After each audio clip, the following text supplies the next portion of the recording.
Good afternoon, everybody, or perhaps good morning, depending on where you might be joining us from. And thank you for joining us for today's webinar. As you can see, today's webinar is going to be covering the environmental responsibilities and due diligence as it relates to FSA's guaranteed loan programs. And we intend for this to be a good reminder for both guaranteed lenders and FSA staff as to what some of those environmental requirements are for the guaranteed loan program. So before we actually get into the content of today's session, we do just have a few housekeeping items I'd like to go over with you. We did set this up as a Microsoft Teams live event, which means it is just one-way audio. You can hear us as the presenters, but you will not be able to ask questions to us verbally. However, we do encourage questions, and we hope you send us plenty of good questions. And the way you can do that, you should see a little Q&A icon toward the top of your screen, and if you click on that, you'll have the ability to type in a question and send that to us. We have some time set aside at the end of the presentation for going through those questions. But if we're not able to answer all of them due to time restraints or just maybe due to the details of the questions, we do plan to, after these sessions are done, to release a written Q&A document that will contain all the questions that were submitted during these sessions and the respective answers, even including some of those questions that we may not be able to answer live. In addition to that Q&A document, in the near future, once these sessions are over, we will be posting a recording of the training so that you can go back and review it at any time you'd like. And we'll also be posting a copy of the presentation slides as well. Now, if you're wondering where those are going to be posted, if you've participated in some of our earlier webinars on different topics, the resources for this webinar will be posted in exactly the same place as where we posted the resources for those older webinars. So those will be on our public website at fsa.usda.gov. On that page, we have a page called the Guaranteed Lender Toolkit, and on there is where you'll find a link to all those training resources, which again will be a recording, a copy of the slides, and the written Q&A documents. And if you're an FSA staff member listening in, obviously you can pull them down off the public website, but they'll also be available on our intranet training page as well.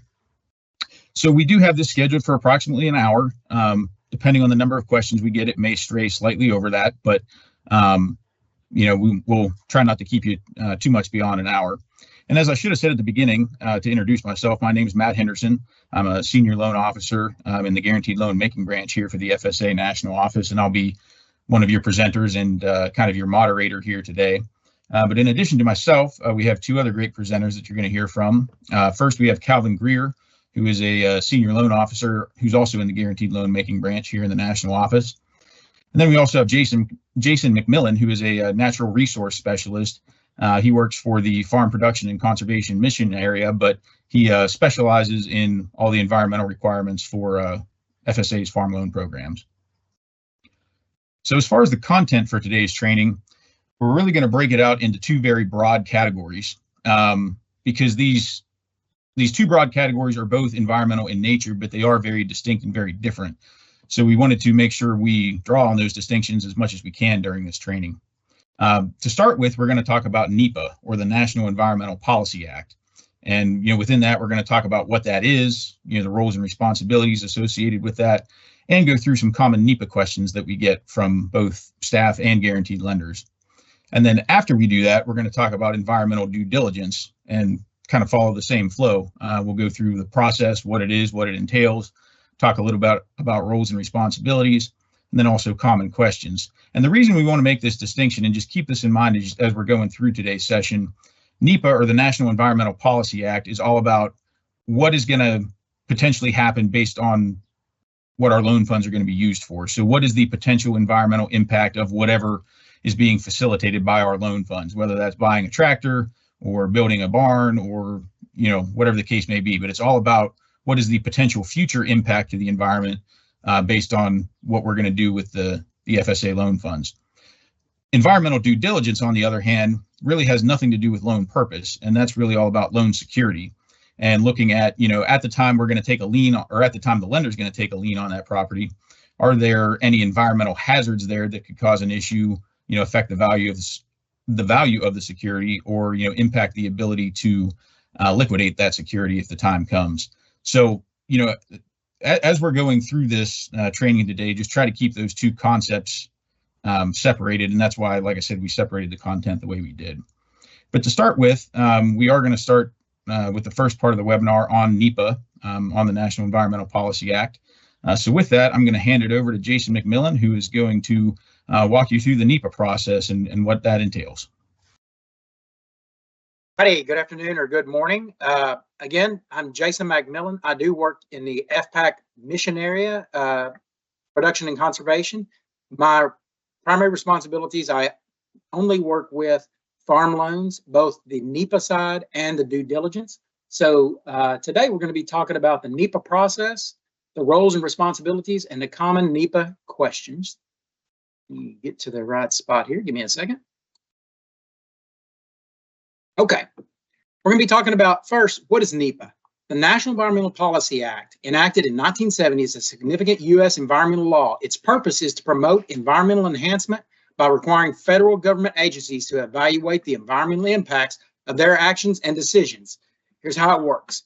NEPA requirements. NEPA mandates that federal agencies assess the environmental effects of their proposed actions before making decisions. The scope of actions covered by NEPA is broad and includes permit applications, federal land management decisions, and yes, it also includes guaranteed loans. Agencies evaluate environmental, social, and economic effects, provide opportunities for public review and comment. Specifically, agencies prepare detailed statements known as environmental impact statements, environmental assessments, but most of everything we do with guaranteed lenders will involve what we call categorical exclusions. And I'll get into a description of those here on some of the following slides. Okay, the agency has to adhere to the President's Council on Environmental Quality NEPA regulations, and we have our own set of regulations that they don't mirror, but they codify how that the agency is going to implement those CEQ, Council on Environmental Quality regulations. So, next slide. Let's talk about NEPA here just a little bit. NEPA is an umbrella law, and what we mean by that, NEPA is often referred to as an umbrella statute. Why? Because it incorporates other environmental, historic preservation requirements into a single analysis, streamlining the decision-making process.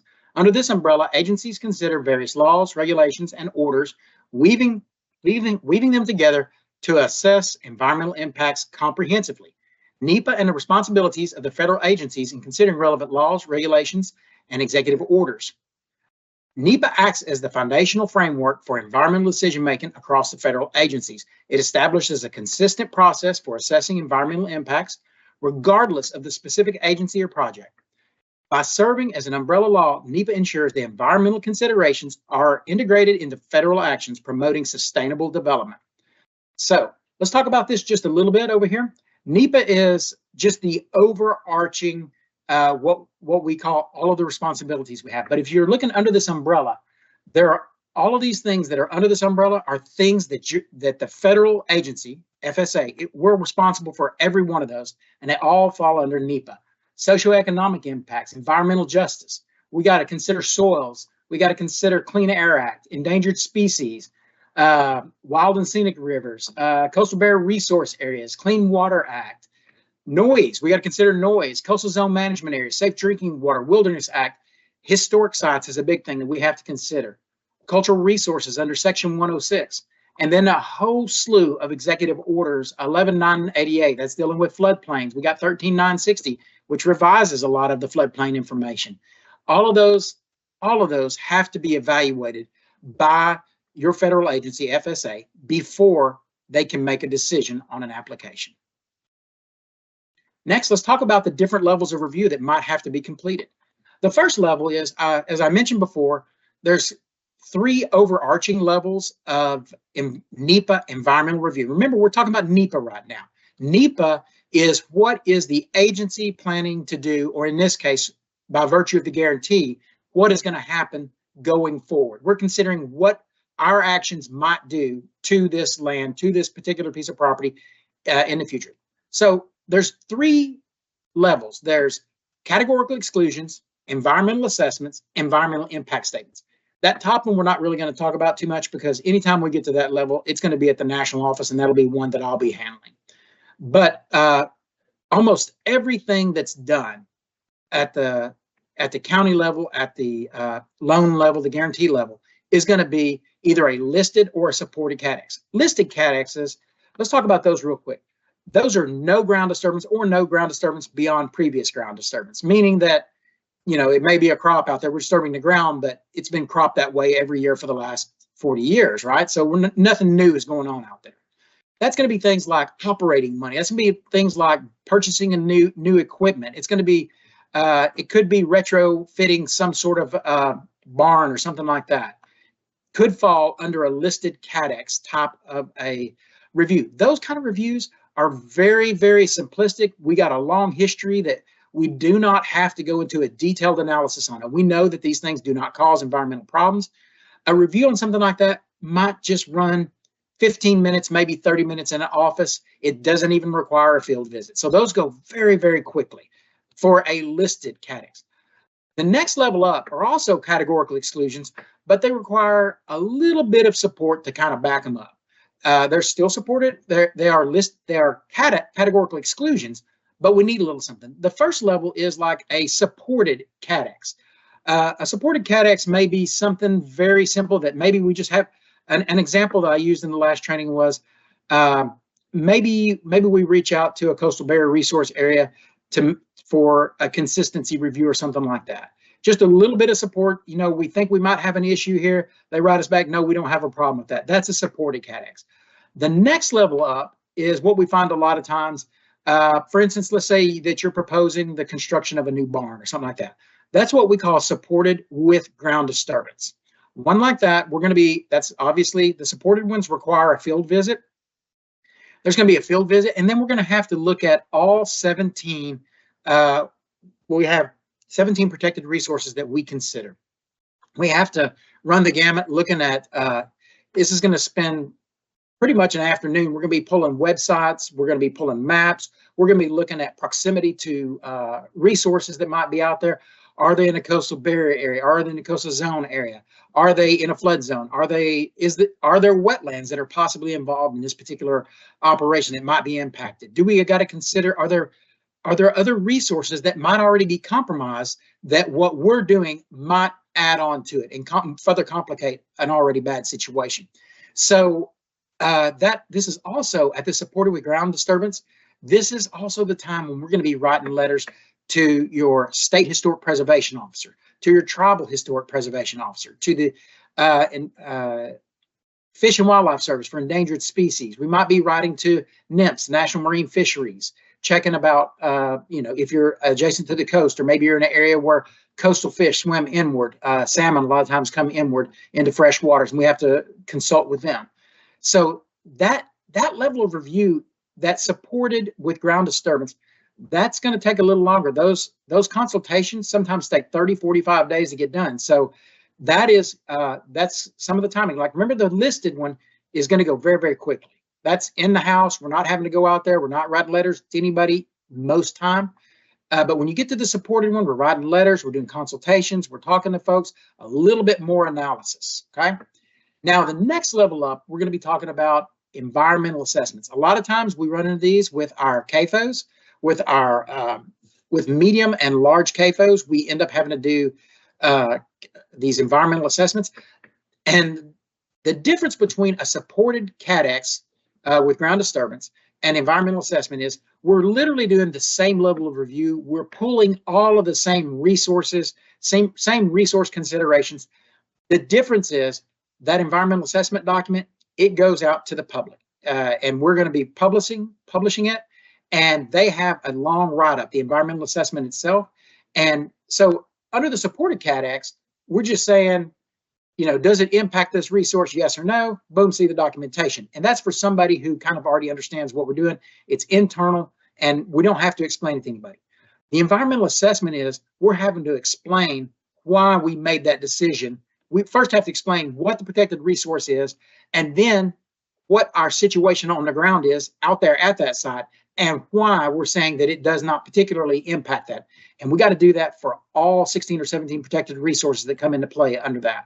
So when those get done, a draft of that gets done, it gets published. and we take comments on that for 30 days, and then we finalize it. We incorporate the comments. If there's substantive comments, we incorporate them in. Sometimes people just write us and they say, we don't think the government should be making a guaranteed loans. Well, those we don't particularly have to address because they're not addressing the environmental issues. They are part of the EA, but they're not called a substantive one. That being said, those environmental assessments, they can take anywhere.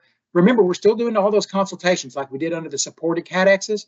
So you got that time frame in there. Plus you got the technical writing time frame. You got meeting with multiple, meeting with the, obviously the guaranteed lender, meeting with the seller, meeting with the person proposing the loan. And these end up taking between 3 and 6 months generally to get them done from the time we receive them until the time we get them out the door. And I'm not going to spend a lot of time talking about environmental assessments. Like I said, those are for very specific. That's where there's absolute impacts. We just don't run into those for the types of loans that we get. Okay. And next, we got Mr. Calvin Greer. And I got to put his picture up here. Give me just a second. And he's going to visit with you guys about the roles and responsibilities. Thanks, Jason, and good afternoon or / good morning to some of you. As Jason said, my name is Calvin Greer, and I'm a senior loan officer with the Guaranteed Loan Making Branch in the national office. And I just would like to continue in the same line of discussion on NEPA, but shifting gears to the roles and responsibilities of primarily three parties, that being the guaranteed lenders, FSA officials, and the producer / applicant. And so we're going to go over the expectations of what we expect from the lenders to assist as far as gathering the environmental information that we need. And so one of the more important things to consider is that lenders need to be aware of the potential environmental impacts based on what they're requesting or what the producer has applied for, as far as the proposed action that's going to take place and what FSA will be guaranteeing as far as the financial aspect. And so what we recommend is that lenders contact the appropriate FSA personnel about the environmental compliance early in the planning process when it appears that the FSA guaranteed or program assistance may be needed. And what we refer to this as is a kickoff meeting. And that kickoff meeting is basically a discussion of what's going to be needed for this environmental review. And so some lenders, if you're familiar with our guaranteed loan program, this kickoff meeting may not be as detailed because you know what's required, but if you're brand new to our program, this kickoff meeting is essential so that you're aware of everything that will be required of you as a lender, FSA, and then also the role the producer is going to play. And so as far as FSA is concerned, we are going to take on the brunt of, as far as the environmental review. We're going to complete a lot of the assessment, but we're going to need the information that the producer provides as far as the details of the proposed action. And so the responsibility ultimately relies on us as far as the environmental assessment. One thing to keep in mind too is that in each state, there is an environmental coordinator or more than one environmental coordinator that trains our FSA officials on how to do these environmental assessments. And so they can be reached out to. In some states, they may be the one doing the environmental assessment. That can vary depending on the state. But generally, it'll be the FSA loan official that you're having that conversation with in these kickoff meetings that were discussed in the previous slide. As far as the producer's role, one thing that they need to be aware of is that they're going to really help facilitate and kick off what we need to do because it's their plan, it's their loan they're applying for. So the more they communicate and provide to the lender will serve as that liaison and communicating to us. And so one important aspect to note is that the producer and the applicant need to be aware of is that they should not initiate any action on the project until we were able to complete our environmental review. That's something that really should be emphasized in these kickoff meetings and when we're communicating between FSA, the lender, and the applicant. There are also items that the producer will need to submit to FSA. That being on this first bullet point, the AD 1026 document is vitally important when it comes to certifying that the producer is not going to be adversely affecting a highly erodible land or wetland. And so what this AD 1026 is a standard form that producers must complete when applying for farm program benefits and or loan assistance with FSA. There are certain conditions that they have to meet to be in compliance. And sometimes there may be instances where, when the producer comes to the lender and for application and the guarantees necessary, that they may have already completed the AD 1026. And usually those are scenarios when they have participated in either FSA programs, they've received benefits, or have had direct loans with us. Generally, in those situations, they would have already had the AD 1026 completed. And it may be as simple as us, the loan official from FSA, checking with our farm program and obtaining this document. And so this is also important because producers who are not in compliance with HEL and wetland provisions are not eligible to receive benefits for most of our programs. So that's one item that they would need to initiate. The other items that they probably will have a role in is paying for any permits or plans that are necessary that we would need to see for our environmental review. And then lastly, as Jason was discussing, the environmental assessment, which is one of the higher levels of environmental review necessary, there are instances where public notices have to be published in a newspaper. And so the applicant or producer would be responsible for publishing that. And so those are pretty much the items that they would have a role in. And continuing on that same vein, this is also another list. It's not an exhaustive list, but these items you see listed here will also, in some scenarios, be needed. And that will depend, it can depend on the type of farming operation and also the proposed plans that that producer has. And so that could consist of building plans, plats, and permits. Jason was discussing confined animal feed operation. There's permits associated with those type of operations, MPDES permits, stormwater pollution prevention plans, and then you have your nutrient management or wastewater quality management plans that can be required. And those really are going to pertain to your CAFOs, but also wetland determinations or delineations may also be needed. And like I said, this is not an exhaustive list. Depending on what's taking place, there could be other unique circumstances where other things may be required. So let's shift gears here a little bit and talk about, we're going to cover some common questions that arise pertaining to NEPA. And so the first question here is, when can the NEPA review begin? As I stated earlier, the sooner we can start the conversation about what's required, the better.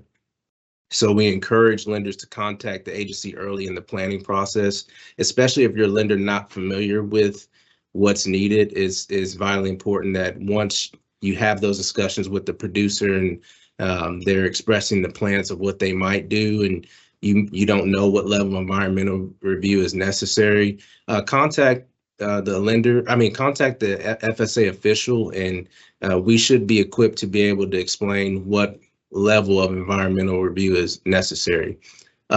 This review can be started prior to the application, but if we're going to go that route, it's vitally important that the lender kind of has a good grip on whether that applicant's eligible, whether the plan or the loan is feasible, and whether the security is adequate for the loan request. So the next question is, when is the guaranteed application complete? The application will not be considered complete until we have all the information needed to complete the NEPA environmental review.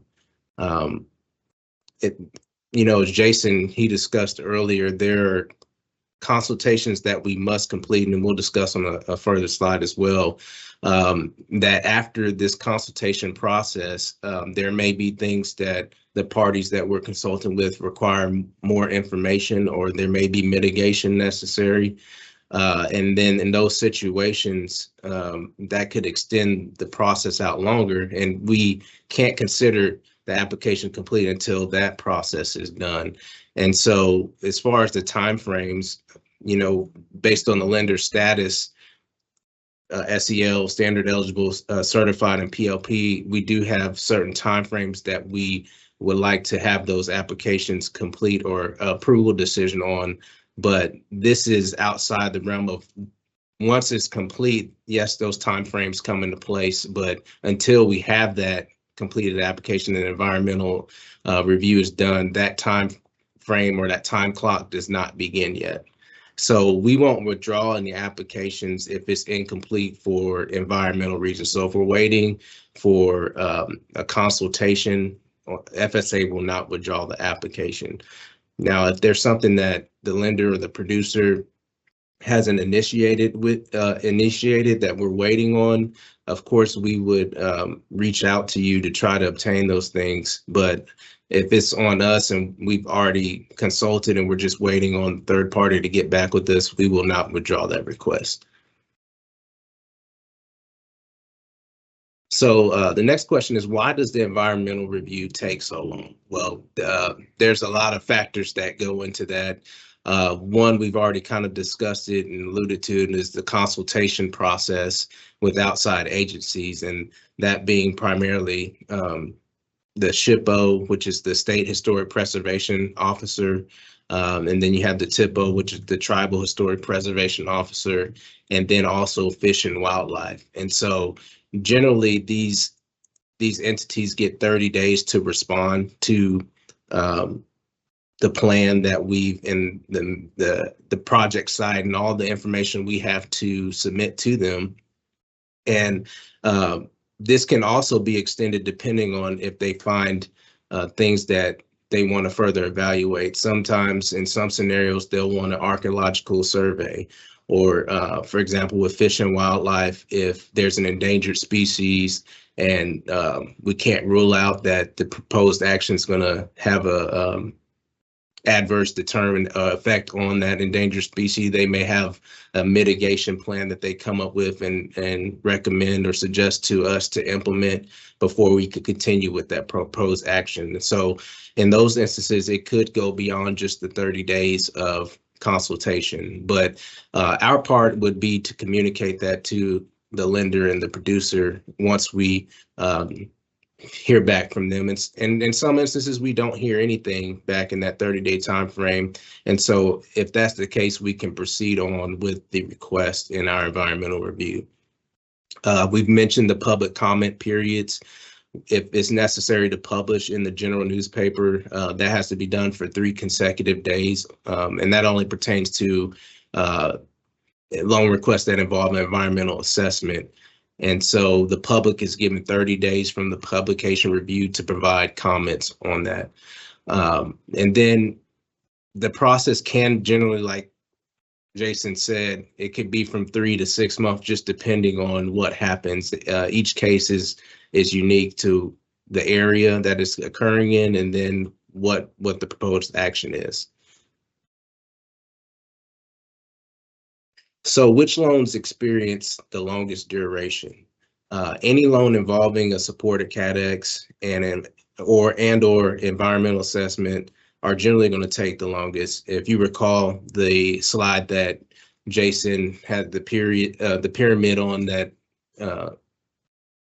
that lined out each type of review, the EA was close to the top. That takes a longer time, and then the supported CADEX, and it really goes back to what we were saying as far as the consultation process. That tends to prolong the duration of the loan. And then also the types of operations. the confined animal feed operations, which we'll define here in a second, any loans involving ground disturbance or other than normal tillage. There are also other instances, loan actions such as partial releases and subordinations that we have to look into as far as the environmental effects of those as well. And then any other extraordinary circumstance that could be precedent setting could trigger the need for EA that we would have a longer duration on. So you've heard this term CAFO mentioned a lot, and just wanted to take a few moments to define what exactly that is. That is a concentrated animal feeding operation, which has to do with the confinement of animals in buildings or lots with less than 50% vegetation for a period of 45 days or more, or a 12-month period. And within that, within CAFO, there's different size thresholds such as large, medium, and CAFO. CAFOs are subject to regulation under the National Pollutant Discharge Elimination System, which oversees the discharge of pollutants from point sources into U.S. waters. So anything that could potentially have an adverse effect on the the water surfaces, as far as the type of operation being that it is a CAFO, would be covered under the Clean Water Act as well. So on the next slide, this slide you see here, we define what the large CAFO is. It's confined to a number of animals, and we're going to see a chart here in a second based on the operation type. There are certain number thresholds that have to be met to meet that large CAFO criteria. But then you also have medium CAFOs, which are fall also within a size range, but also have two other conditions that have to be met. That being that they have a man-made ditch or pipe that carries manure or wastewater to the surface water. And the animals also come into that contact with that surface water that passes through the area where they are confined. And so it has to meet those two criteria as well to fall in that definition of the medium CAFO size. And so on this next slide here, this is the chart I was referring to that establishes what meets the threshold of a large CAFO, medium, and then you even have what's called a small CAFO. And for example, here on this chart, anything over 1,000 or more cattle would fall into the large CAFO criteria. When you think of operations such as poultry and dairy operations, those are generally going to be your CAFOs, or even hog operations.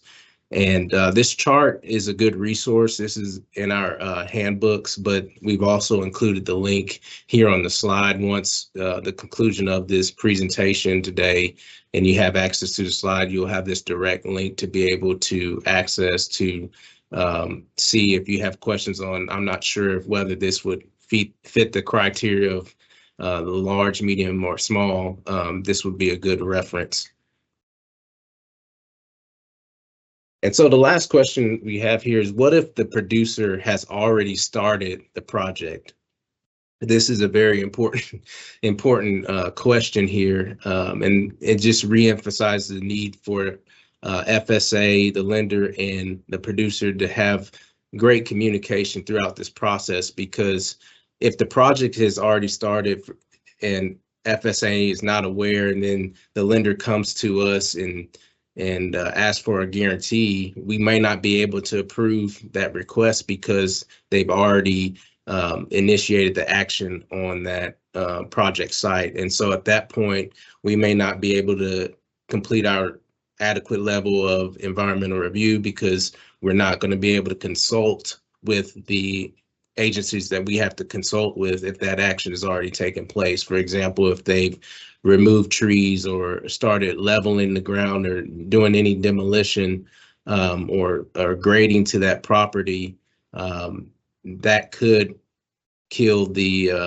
or stop our process of being able to review and also approve that loan. And so ultimately it could result in a denial of the request. And so we want to avoid that if possible. And so if as a lender, it's very important to know or express that to the producer, being that liaison, that they should not begin any work until the environmental process is completed. And with that said, we're going to shift gears here into due diligence, and I will pass that back over to you, Jason. All right, Jason McMillan here again. And as Calvin said, thank you so much, Calvin. As Calvin said, we're going to be shifting gears to the due diligence process. And just to remind everybody, due diligence, at this point, we're no longer concerned with what our project is going to do moving forward. Our concern here is, what has somebody else done to this property? Is this property suitable security? Is it going to be something that's going to create a contingent liability that either our producer or ourselves as a lender or a guarantor of that loan might somehow be held responsible for in the future? So we're shifting gears just a little bit here. We're going to be talking about the due diligence process. Now, the process I'm going to be sharing with you today is the FSA process. And that means, and you are, as a lender, you are welcome to use our process. And so I'm going to be going over how that process works. It should be very similar for your processes that you're following, if you're following the ASTM standards or another approved method that your regulator requires. So we're going to be talking about, again, due diligence process, recognize environmental conditions. This is a little something different from the previous. I'm going to point out kind of our top three that we have difficulties with. Again, we're going to discuss roles and responsibilities and common due diligence questions. And the first one is here. Give me just a second. I got to get my notes up. Just a moment.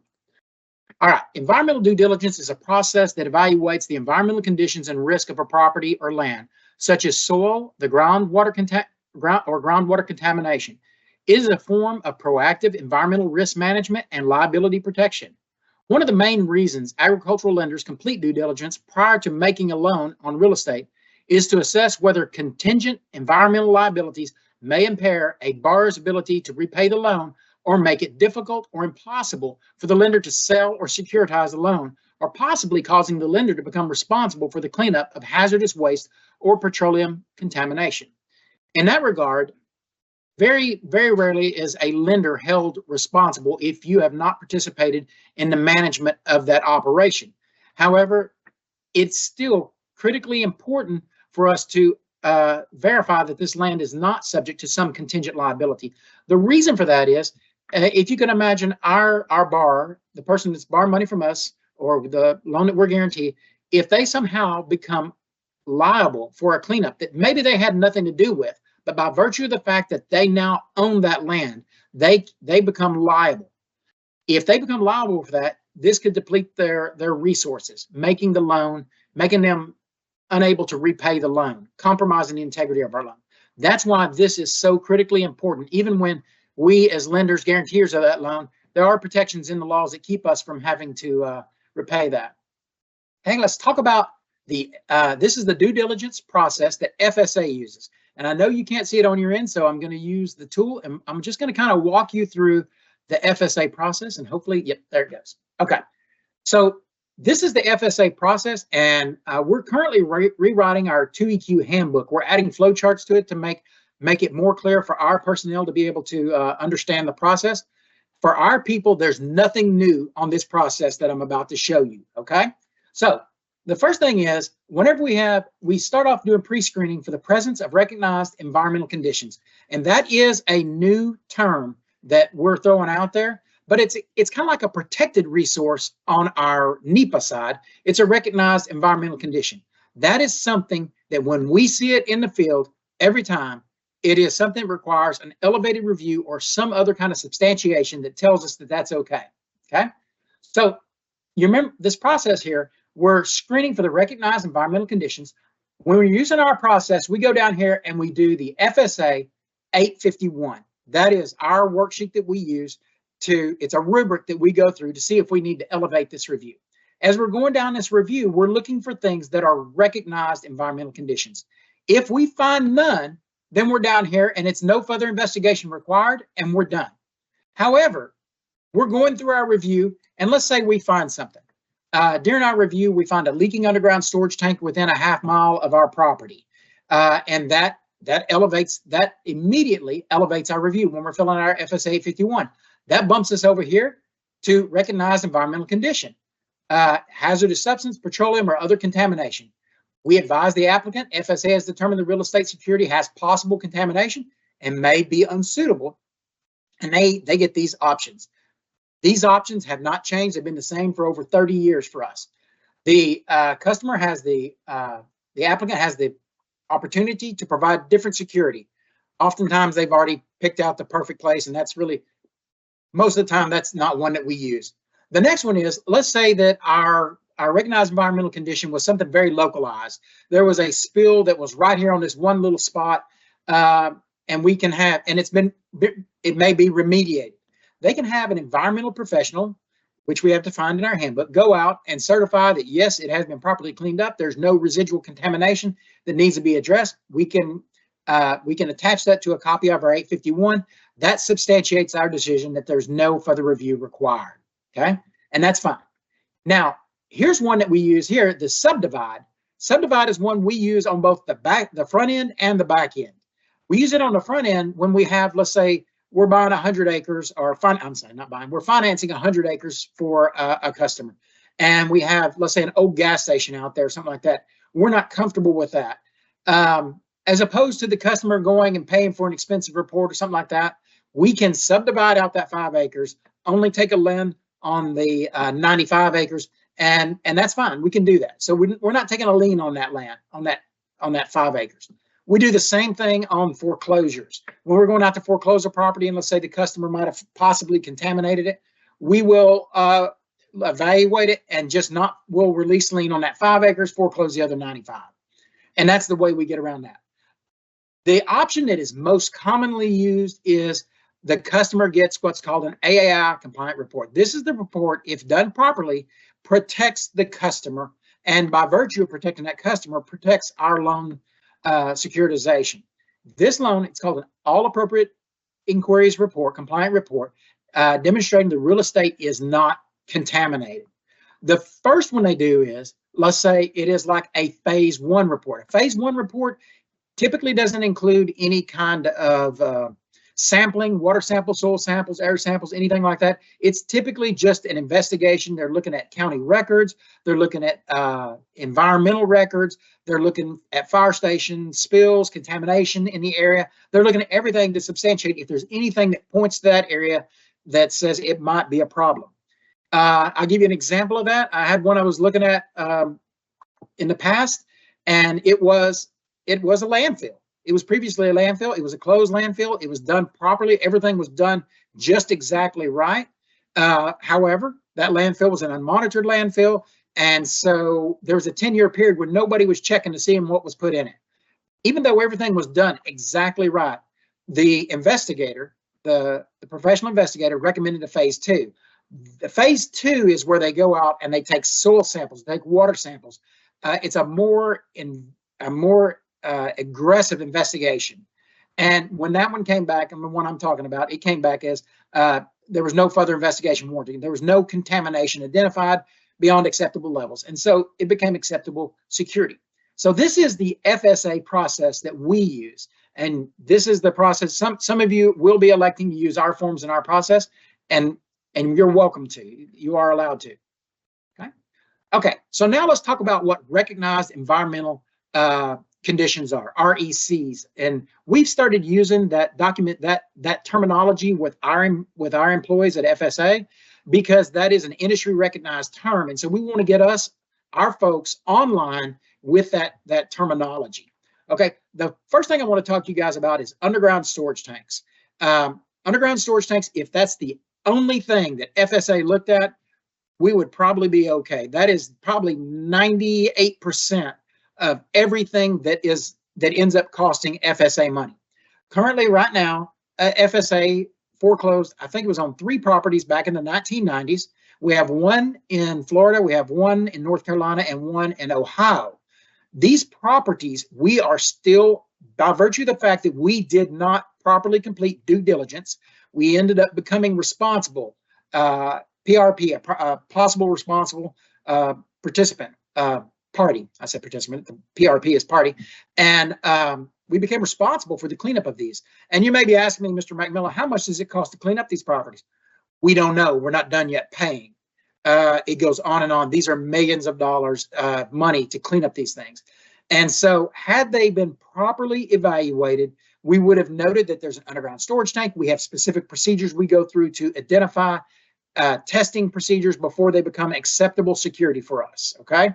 So this here is our number one thing we're looking for, underground storage tanks, particularly leaking underground storage tanks. And we have a specific process we go through for FSA for identifying these. So our number one thing that costs money, that is our number one biggest risk, is underground storage tanks. Okay, I'm gonna go on to number two. Our number two, the question says, is this an REC? Is this a recognized environmental condition? I'm hoping everybody's looking at this. What do I have here? I have a big above ground storage tank. And if you're looking at this picture, there's a big old stain out here, and it looks like it's got caked on maybe diesel, maybe oil. I'm not sure, probably diesel, just based on kind of tank that looks like. Is this a recognized environmental condition? You betcha.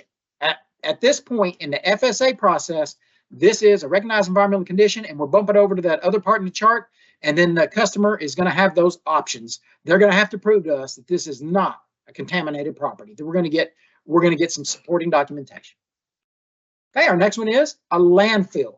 If your property, the proposed security used to be a landfill, if there's a landfill within a half mile of it, that is a recognized environmental condition. And you may be saying, you know, if it's not even on our property, why would we look at it?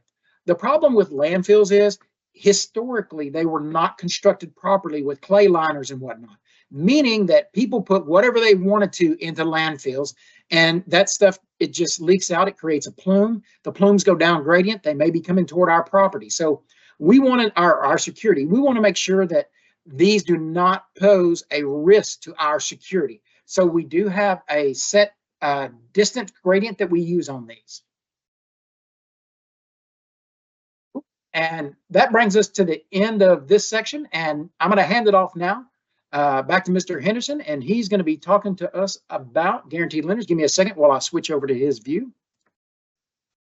Thank you, Jason, and hello again, everybody. So what we want to talk about next as it relates to due diligence is roles and responsibilities, because, I mean, obviously that's part of what we want to cover today, but we definitely wanted to draw out the distinction in the roles and responsibilities for due diligence as opposed to what you heard about for NEPA earlier. Because as you heard about for NEPA earlier, most of that responsibility falls on the agency. Certainly, we need some help from lenders and producers along the way, but the ultimate burden to complete the NEPA review falls on the agency. Well, now that we're talking environmental due diligence, it's actually the complete opposite. As it relates to due diligence, most of that responsibility does fall on the guaranteed lender. And guaranteed lenders are required to complete due diligence for all loan guarantees that are going to be using real estate as security. As our experienced lenders hopefully know, on our application form, the FSA 2211, there are some certifications on there that the lender signs off on when they submit the application. And one of those indicates that they've done a site visit, and they're going to indicate that they've done a due diligence review, and they're going to indicate whether or not that review noted any potential hazards or not. And we'll talk about this a little later, but if that review did indicate that there are some potential hazardous substances out there, then we do ask that you give us a copy of that review so we can review it with you in more detail. When it comes to actually completing the review, lenders have a couple options. You can use your own staff and have them complete this review if you'd like, or you can also, hire an outside contractor that's a professional in this field. Either way is fine. And as far as exactly how you document that review, you do have some options as well, kind of like Jason alluded to earlier. As he mentioned, guaranteed lenders are absolutely welcome to follow our FSA process and use our FSA 851, which is the form that our staff uses to conduct environmental due diligence for our direct loans. But you're not necessarily required to use that form. You're also able to use the ASTM transaction screen questionnaire, which is kind of an industry standard form for screening for environmental due diligence, or you are allowed to use, any other similar form or process that's, acceptable to your regulator. Because again, as our lenders know, you're required to do environmental due diligence for any loans where you take real estate as security, regardless of whether or not they have an FSA guarantee. So we do recognize you may already have a due diligence process in place that may not be identical to ours, but as long as that process is acceptable to the lender's respective regulator, that is a process they can use as well. Now, outside of that, we did on the FSA side, we referenced our state environmental coordinators earlier, and the reason I still wanted to mention them here is just because they are experts out there on the due diligence requirements, and although as it relates to due diligence, their main responsibility is to train our FSA staff on the due diligence process for our direct loan program. They're also a good source of information for lenders if you as a guaranteed lender have any particular questions about the environmental due diligence requirements in general, or any case specific items you might have questions about. And we also wanted to mention appraisers here because this does come up sometimes. As a lot of you are probably aware, most appraisers are not environmental professionals, but according to USPAP, they do have to document in their appraisal report if they noted any potential environmental concerns when they did their site visit to conduct their appraisal. But the reason I bring this up is, the fact that an appraiser visited the site does not equal the lender's due diligence. That is not a substitute for the lender doing their own environmental due diligence, because again, most appraisers are not environmental professionals. Now, again, theoretically, you could have a situation where perhaps that appraiser also is an environmental professional and you kind of contract with them separately to do your due diligence. Theoretically, I suppose that's possible, but in the vast majority of cases, just the fact that you got an appraisal on the property does not alleviate the need for the lender to do a environmental due diligence review. So one of the common questions we get about environmental due diligence is just, again, who's responsible. And although we just talked about that, we just want to revisit that again for emphasis. So again, the guaranteed lender is the one that's ultimately responsible for doing that review and completing either the FSA 851 or another similar form, like I said, as long as it's acceptable to your regulator. And again, as far as when this review gets done, it really should be completed prior to submitting the application form to us, because like I mentioned a few minutes ago, the application form does include a certification that you've done a site visit, and you have to indicate whether or not that visit revealed any hazards. So it'd be kind of hard to do that and complete that certification if you haven't actually been on site and done your review. And I touched on this question earlier, but we'll go into a little more detail. So when must lenders notify FSA of the review and what your findings were? So like I said, you're going to go out there, you're going to do your review, either using that FSA 851 or similar form, and you're going to indicate on the application form to us whether or not that review revealed any hazards. If that review came back and looks good and says, nope, we don't see any hazards, everything looks great, at that point, you do not need to provide a copy of that review to us. You just file that in your files and we move forward. However, if that review did indicate that there are potential hazards out there, then at that point, we would ask that you submit that review to us, in addition to just the other, other information you'd submit with an application, so that we can review that with you and figure out, what the potential options are to move forward. Now, it is important to remember that, again, as we're talking about who's really responsible for doing this, it is important to remember that if, as Jason alluded to earlier, if the lender failed to complete that review and then we end up in a liquidation situation and there's a loss claim, that loss claim could be negatively affected if there's environmental hazards out there that were not caught up front because the lender failed to do the proper screening up front. So it's very important that you make sure you do a thorough job on the due diligence up front at the time of loan making, so that you don't have to worry about having any adverse impacts to loss claims in the event that there's some hazards out there that you failed to screen for. Now, the last common question we get about due diligence is what happens when it's a joint financing situation. So perhaps a lender's getting a guaranteed loan, and at the same time, FSA is making a direct loan to the same applicant. A lot of times we get asked, whether or not the lender can rely on FSA's due diligence review in that case, or if the lender still needs to do their own review. And the short answer is the lender is still responsible for doing their own due diligence review, even in a joint financing situation. Now, obviously, we encourage collaboration between lenders and our staff in joint financing situations in terms of information sharing and all that sort of thing. So certainly, we can share information back and forth like we would with sharing financial information or anything else about the application. But at the end of the day, the lender still has to do their own due diligence review for their loan, just like FSA has to do our own due diligence review for our loan, just the same way that from the financial perspective, even in a joint financing situation, the lender's going to do their own analysis and make their own approval, for their portion of the financing, and FSA is going to do our own analysis and issue our own approval for our portion of the financing. So the same concept would apply as it relates to the due diligence review. Now, before we start going through some of the great questions that I'm sure we've received, I did want to spend a couple minutes talking about this because, as you can see, a big part of the theme of this presentation is what's captured right here. Who's responsible for what in these different processes, whether that's NEPA or due diligence. So, once these slides are posted and you get a copy of them, if there's any one slide you kind of earmark and refer back to, this is one that I really think would be helpful to you, because it's a good summary for both NEPA and due diligence of what each party's role is in this process for both the lender, the applicant, and for FSA. Now, for the sake of time, I'm not going to read through every single one of these right now, but I do just want to spend a minute focusing on that lender column just to kind of remind you of those few big takeaways that we hope you walk away with.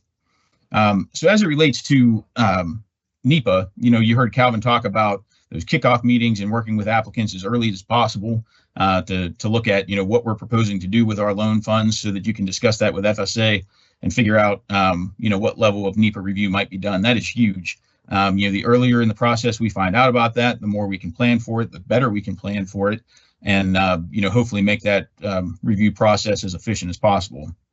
Similarly, it's absolutely critical under those NEPA processes for you to make sure you contact FSA prior to starting any construction or ground disturbance. Because again, as Calvin alluded to, if that project is already started before you come to FSA, more than likely that ground's already going to be disturbed to a point where we're unable to complete the review that we're required to complete. And that's the last scenario any of us want to be in. So, again, just notify us as early as you can in the process.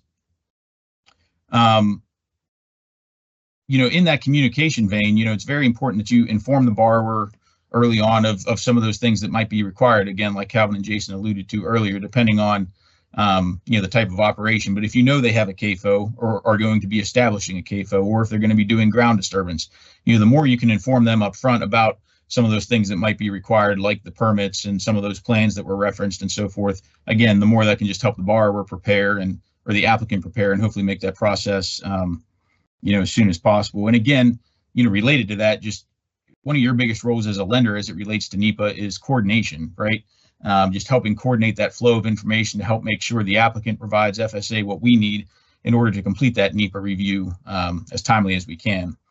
And then again, back to the due diligence topic, obviously that's the other big, responsibility of the lender, assuming you have real estate security, is to make sure you are doing your due diligence review, screening for those environmental hazards up front, so that hopefully, we can avoid any issues later on if we get to the point where security might have to be liquidated.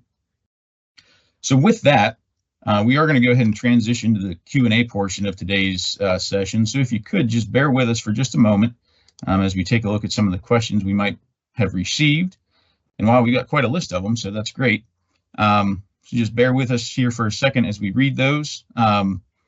And then I guess, Jason, since we'll probably be bouncing around on who answers these, maybe we can just take the cameras off at this point so we don't confuse everybody with the cameras swapping around all the time. But with that being said, I can go ahead and take the first one.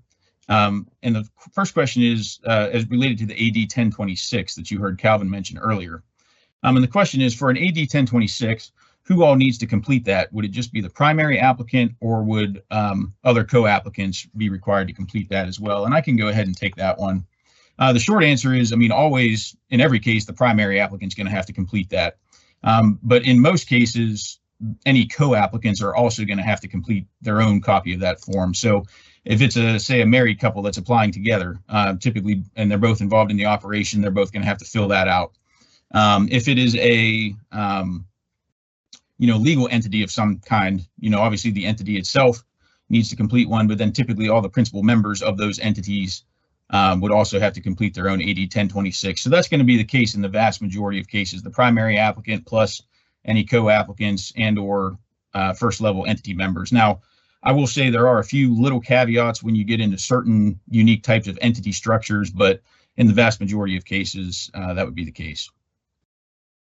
So the next question, and Jason, I'll give this one to you, but the question is, in regard to poultry facilities, when we're determining whether or not they meet the definition of a CAFO, is the number of animals, is that looking at per individual flock, or is that looking at that over an annual basis? That is the number per flock. We're not gonna accumulate. We're not gonna add them all together for the year. We're gonna look at how many are ever out there at one time on that property. So if the total amount that's ever going to be out there is 120,000, then if that's how much is in each flock, that's the number we're going to use. It's not going to matter that they had 4 or 5 flocks that year. It's how many, the max that's ever going to be out there. All right, thanks, Jason. And we have a follow-up CAFO question. So just as it relates to determining whether or not the operation is a CAFO, besides the animal numbers, is it also dependent on whether it's the manure is a dry matter handling system versus a liquid handling system? Yes, it does. Yes, it does. Right, we don't see a lot of liquid manure handling. There's still a few. Usually it's on laying facilities where we see the liquid manure, but even on some of those, we're seeing mostly dry litter is what we're seeing for those. So it does matter. And if you look at the EPA definition, they specifically address that. So that is in your definition, and it specifies that. All right. So, well, I appreciate that, Jason. So since we're throwing questions your way, we'll just keep that roll going. So the question was, when you were talking about due diligence in your flow chart, and you referenced that acronym AAI, could you just clarify what that stands for everybody? Yes. All appropriate inquiries, and that is an EPA designation, and that form, which is the AAI form, they call it, is the one that substantiates that the proper level of review was done, and that farmer coming in, that purchaser, that owner of the land, is, by virtue of doing the all appropriate inquiries review, they're not going to be responsible for anything that was done beforehand. That review is going to see everything that was done from this point back. And so that farmer will not be held responsible for anything that was before then. And that's what we really we need, because if they're not held responsible for it, that means they're not responsible for cleaning up that property. And so it shouldn't compromise. It'll be less likely to compromise our loan. So. All right. Thank you, Jason. So the next question. So do all these reviews for NEPA, due diligence, et cetera, do they still apply if the proposed project does not have a guarantee being requested, but rather it's going to involve a request to FSA to subordinate in order to facilitate that project?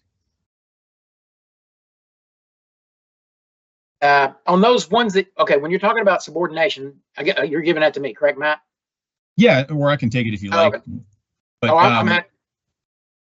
So what I can tell you is as it relates to NEPA, for something like a subordination or say even a partial release, FSA is going to be required to do the same level of review under NEPA as if we were financing the original request, because the way it works under NEPA and the way a federal action is defined there, it's basically any scenario where you have to get some manner of approval from FSA to facilitate that project moving forward. So as far as NEPA goes, yes, in that scenario, we'd have to do the same level of NEPA review as if we were financing that original request. Now, as it relates to the due diligence, I guess that one might be hard to answer here because it would just depend on, that would be under the assumption that, a due diligence review had already been conducted at the time of loan making. But do you have any particular thoughts on that part, Jason? Yeah, you're talking about the next question after the loan is made? Well, just in that same question, is there anything that would be different as it relates to due diligence if it's a, subordination versus a new guarantee loan request? No, there wouldn't be anything. We look at a subordination as if we were making the loan ourselves. So sorry about that. Okay. I got ahead of you. I was reading the next question already. Well, that's all right. We'll go right into that next question. So the question for this one is, is due diligence required for annual farm visits as well? So in other words, kind of what happens if, the lender either discovers a hazard or maybe a hazard comes about after that initial screening was done and after the loan was originally made? Would you like me to take that one, Matt? Sure. Okay. On that one, when you were out there looking at the farm, let me tell you how FSA handles it. When we're looking at the farm on our annual farm visit, we are going to look at what's going on out there. We have a deed of trust or a mortgage document that requires them to maintain the property in a certain way. And if they're not doing that, that's on the covenants on their deed of trust or their mortgage document. And we're going to be bringing it up with them through that process. The other way that FSA looks at this is, before we foreclose a property, we again do the due diligence review, do the due diligence to make sure that there's not something new that has cropped up, because we don't want to end up taking a property on, possibly taking on inventory by virtue of being the successful bidder on a property. So we're going to do that again before that process. So yes, when you're out there, be cognizant of it, but there's not a requirement to do a due diligence review every year. But do be aware. All right. So looking at the next couple, it seems like they're kind of related, coming from the same person. So hopefully we can just kind of knock these all out together. But it seems to be, the question involves, if FSA currently has an existing guarantee on a large CAFO, and now the lender's coming in with a request for that farm to be purchased by somebody else. Obviously, the existing, or hopefully anyway, the existing producer would have had a water quality management plan from the original request. And so, the question is, for that new request, assuming they were coming for an FSA guarantee, would FSA need a copy of their current water quality management plan? The short answer there is yes. I mean, even in a scenario where certain plans or things like that may be able to be transferred from one person to another, we still have to make sure that is, transferred over and updated and current for whoever the current applicant's going to be. And thankfully, in some situations, that's going to be a little less complicated, than getting a plan from scratch. But yes, regardless, we have to make sure that plan is current and up to date for whoever the new applicant and operator is going to be. And there was just a follow-up question on that, and it asked if the property involved was not primary collateral but was taken as additional collateral. Does that matter? I'm assuming as that relates to the water quality management plan. And the answer to that is no, because when we're talking about what's serving as collateral or what's not serving as collateral, that's when we're talking about due diligence and the hazards and the underground tanks and things like that, like Jason was talking about. But when we're talking about things like water quality management plans that are relevant to NEPA, that's again all about what we're doing with our loan funds, regardless technically of whether that property is serving as security or not. So if our loan funds were used, for that operation, then yes, the same requirements would apply under NEPA. If we're taking it as security, if it were taken as security, we do due diligence on it. Correct, but I guess just what I was trying to clarify was anything related to NEPA, such as like the water quality management plan. That would be required regardless of whether that's being taken as security, because that's all about the loan purpose, what we're doing with our loan funds. And the next one, I think, is kind of on the same topic, and we're getting a little more technical there. So I think that one we may just address in our written Q&As. But the next question we'll go ahead and answer here is, for a guaranteed loan, is the due diligence review required on all real estate security for the loan or just primary security? And that is a great question. In our 2FLP handbook, that does specify that review is only required for primary security. So as a lender, you're not required to do that for property that's being taken as additional security, just kind of like we don't require title clearance for that and things like that. We're just taking those liens as an abundance of caution. That being said, as a general recommendation, it wouldn't hurt to do that just to make sure that the security you're taking is, actually has the value that you think it does, and just to make sure you're not kind of inadvertently getting yourself into a mess that maybe you don't want to be into later. But technically, the way it's written, you're only required to do that for the primary security. So the next one goes back to the AD 1026 form. The question is here, does the lender need to have a copy of it on record, or is that the only real way for the lender to know that it's been completed? So technically speaking, what's required is that the applicant has that on file with FSA in our records. Now, if you as the lender want to have a courtesy copy of it in your files, that's perfectly fine. But we don't require that. So like if our staff comes out to do a lender file review, they're not going to be looking for the applicant's AD 1026 in our files, or excuse me, in your files. But if you choose to do that because you want to do that just to verify that for yourself, that's perfectly fine. If you didn't do that, I guess really the only way to verify that it's on file is just to confirm with your local FSA office as you're working through the application process with them.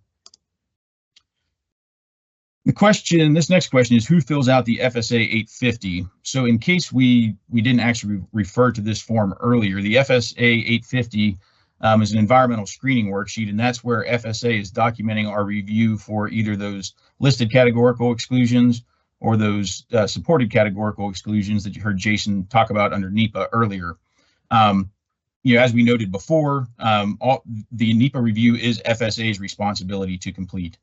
So for the FSA 850, like I said, that pertains to NEPA. So the FSA official conducting the environmental review under NEPA is the one who should be completing the FSA 850. And then Jason, I know you kind of touched on this last one a little earlier, but just the question is, how long is the lender's environmental due diligence review good for? I don't know if you have any other thoughts you want to add around that. The requirement is we generally do it 3 times. Once before we take it to security, we do it again at a time just before foreclosure. And if that property does become if it does become inventory property, we do it again before we transfer it off, just to make sure. That's the FSA process. Yeah, and I would just add as well, from the guaranteed loan perspective, I mean, it's the same concept as you, obviously, again, we expect you to do it before making the loan.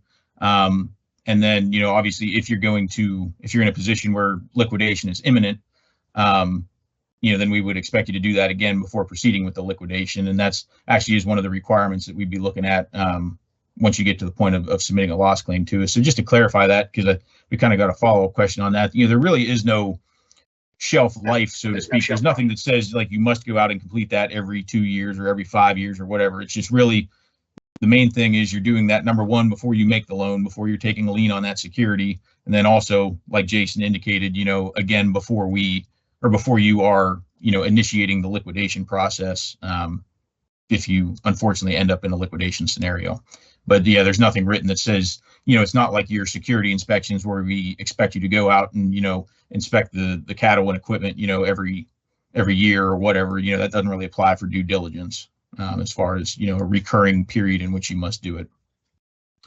So with that, I know we've run a little bit over time, but I do appreciate everybody sticking with us. We had some great questions there, so thank you guys for giving those to us. But I do believe we have gotten through all the questions. Like I said, we did get 1 or 2 others that were a little more nature, so we'll just go ahead and address those when we do our written Q&As. But with that, I'm just going to go ahead and thank you again for joining us. We really appreciate your attendance. And, obviously, as hopefully some of you are aware, we're kind of making these webinars a recurring thing. We're trying to do them once a quarter on different topics. So, we'll probably be targeting another one sometime in the late summer. Don't have exact dates for you or anything like that, but we'll keep you posted as those get scheduled. But point is, if you have suggestions or ideas for future training topics, definitely feel free to send those our way. We definitely want to make sure we keep the content in these things fresh, and we don't want to just keep constantly repeating the same topics. So with that, I'll again just thank you for your attendance, and hope you have a great day.